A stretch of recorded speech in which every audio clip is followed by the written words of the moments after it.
Good morning, students. Today I will teach you about cholera, plague, tetanus, pneumonia, and whooping cough. First of all, I am taking cholera. आज मैं हैजा से शुरू करता हूँ। सबसे पहला हैजा के बारे में पढ़ेंगे। कॉजल ऑर्गेनिज्म, जो हैजा है कॉलेरा, उसका जो रोग कारक है वो एक gram negative rod shaped bacteria है जिसका नाम है विब्रियो कोलेरी।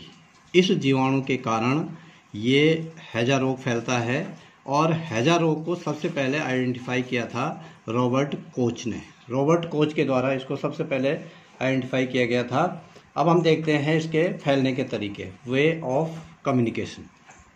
जो ये हैजा है ये एक बहुत ही घातक रोग है और एक संक्रामक रोग के रूप में फैलता है, जो कि ज़्यादातर ग्रीष्म काल के बाद जो बाढ़ आती है उस बाढ़ के में जो गंदगी होती है उस गंदगी में इसके जीवाणु पनपते हैं और ये जो है एक महामारी के रूप में फैलता है और गंदे और भीड़ भाड़ वाले स्थानों पर भी ये आसानी से फैलता है।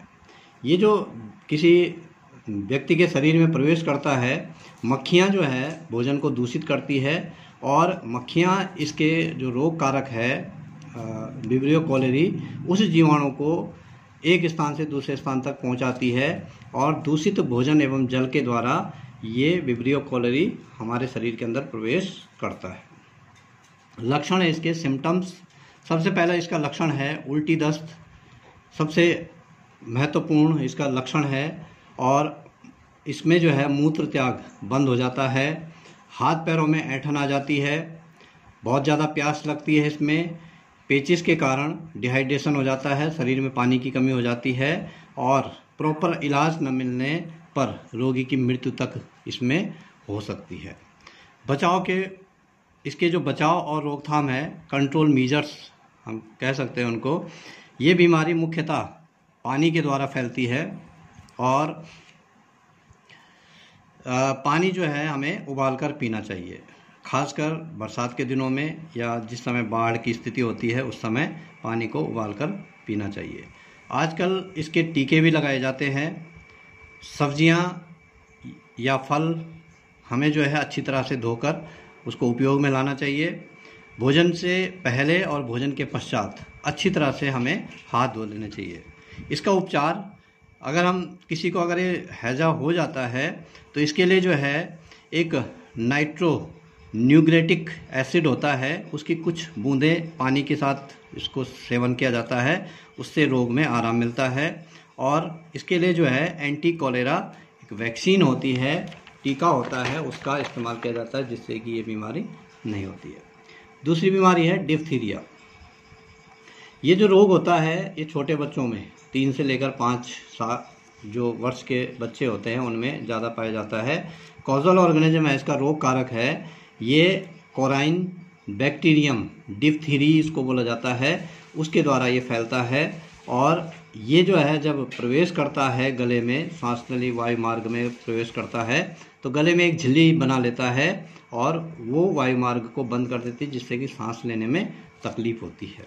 संक्रमण, इसका जो कम्युनिकेशन होता है, ये जो जीवाणु होता है वायु के माध्यम से, संपर्क के माध्यम से, खांसने और छींकने से ये फैलता है। लक्षण है इसके प्रमुख लक्षण है खांसी के साथ बुखार आता है और सांस लेने में परेशानी होती है। रोकथाम, कंट्रोल, इसके लिए जो है सबसे जो अच्छा उपाय है वो ये है कि बच्चों को डीपीटी का टीका लगाया जाता है। डीपीटी का पूरा नाम है डिप्थीरिया पर्टुसिस टिटेनस। ये 3 प्रकार की बीमारियों को रोकता है। अगला जो डिजीज़ है वो है टिटेनस, जिसको कि धनुषंटकार इसको बोला जाता है, टिटेनस इसको बोलते हैं। और ये भी एक घातक बीमारी है जो कि एक जीवाणु के द्वारा फैलती है जिसका नाम है क्लोस्ट्रीडियम टिटेनाई। इस टिटेनस जो है टिटेनाई से ही इसका नामकरण होता है। इसका संक्रमण जो होता है, कम्युनिकेशन फैलने का जो तरीका है, लोहे की जंग, किसी लोहे पे जब जंग लग जाता है उससे किसी व्यक्ति पे चोट लग जाती है। मिट्टी, गोबर में भी ये पाए जाते हैं और शरीर के किसी अंग के कटने पर रक्त के माध्यम से ये शरीर के अंदर प्रवेश करता है।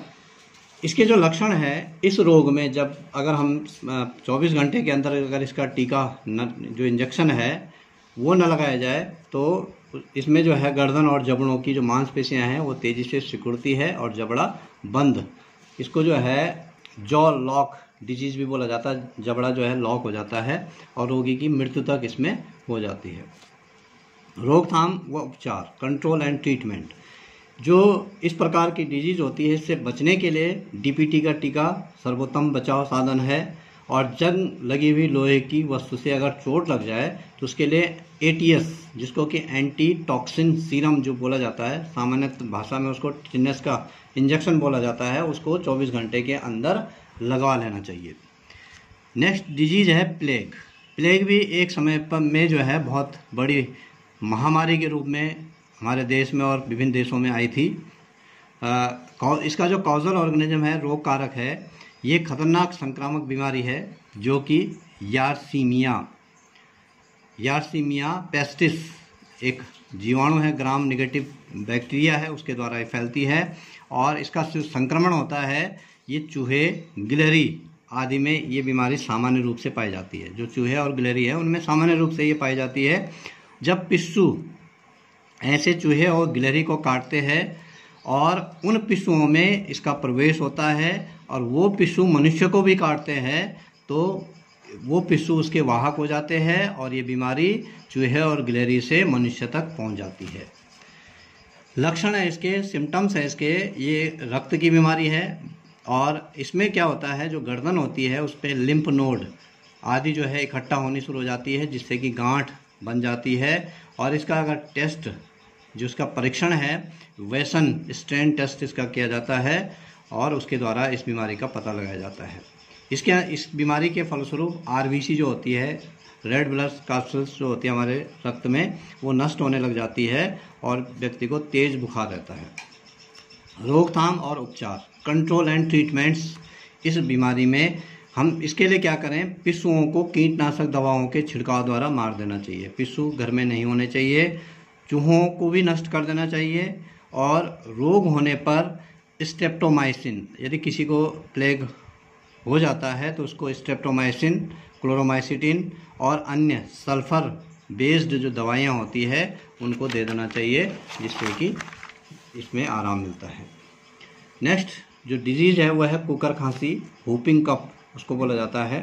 इसका कॉजल ऑर्गेनिज्म है बॉर्डिटीला पर्टुसिस या हीमोफिलस पर्टुसिस। दो रोग कारक है इसके, हीमोफिलस पर्टुसिस और बॉर्डिटीला पर्टुसिस। ये जीवाणु है, इनके द्वारा ये फैलती है। इसका संक्रमण खांसने और छींकने से, वायु द्वारा इसका संक्रमण होता है। इसके लक्षण, सिम्टम्स है इसके, बहुत तेज़ खांसी होती है और गले में दर्द होता है, तेज़ बुखार आता है। इसके जो कंट्रोल और ट्रीटमेंट है, इसका बचाव और उपचार है इसमें सबसे पहले तो डीपीटी का टीका बच्चों को लगाया जाता है। 6 सप्ताह के बाद 3 टीके इसके लगते हैं। एरिथ्रोमाइसिन नामक एंटीबायोटिक दवाएं लेनी चाहिए अगर किसी को ये बीमारी हो जाती है। नेक्स्ट जो बैक्टीरिया से होने वाली बीमारी है वह है निमोनिया, जिसको निमोनिया बोला जाता है। और ये इसके रोग कारक है, कॉजल ऑर्गेनिज्म है। मुख्यतः ये बच्चों और वृद्धजनों को ज़्यादा होती है और फेफड़ों में होने वाला ये जो संक्रमण होता है ये स्ट्रेप्टोकोकस न्यूमोनी एक जीवाणु होता है, या हीमोफिलस इन्फ्लुएंजी, ये दो जीवाणु हैं, इनके द्वारा ये फैलती है। इसका जो संचरण होता है, ट्रांसमिशन जो होता है इसका, वो संक्रमित व्यक्ति के खांसने, छींकने और थूकने पर उसके जो ये जीवाणु होते हैं ये वायु में चले जाते हैं और वायु के माध्यम से स्वस्थ व्यक्ति के सांस के जो सांस नाल होती है उसके रास्ते उसके फेफड़े तक पहुंच जाते हैं। रोकथाम, कंट्रोल मेजर है इसके, संक्रमित व्यक्ति से दूर रहना चाहिए। जो व्यक्ति संक्रमित हो उससे दूरी बनाकर रखना चाहिए।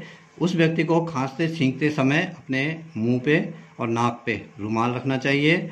उपचार है इसका, ट्रीटमेंट है, विभिन्न प्रकार के एंटीबायोटिक दवाइयाँ जैसे पेनिसिलिन हो गया, क्लोरोमाइसिटिन हो गया, एम्पिसिलिन हो गया, पेनिसिलिन हो गया, इन दवाइयों के द्वारा इसका उपचार किया जाता है। इसका जो लक्षण है निमोनिया का वो ये है कि श्वसन तंत्र को ये प्रभावित करता है और इससे जो है खांसी भी आती है और पसलियाँ तेज चलने लग जाती है। तो इस प्रकार से ये जो है जो बैक्टीरिया से होने वाली जो डिजीज़ है वो यहीं पे समाप्त होती है। नेक्स्ट डे हम शुरू करेंगे वायरस विषाणु से होने वाले रोग। Thank you.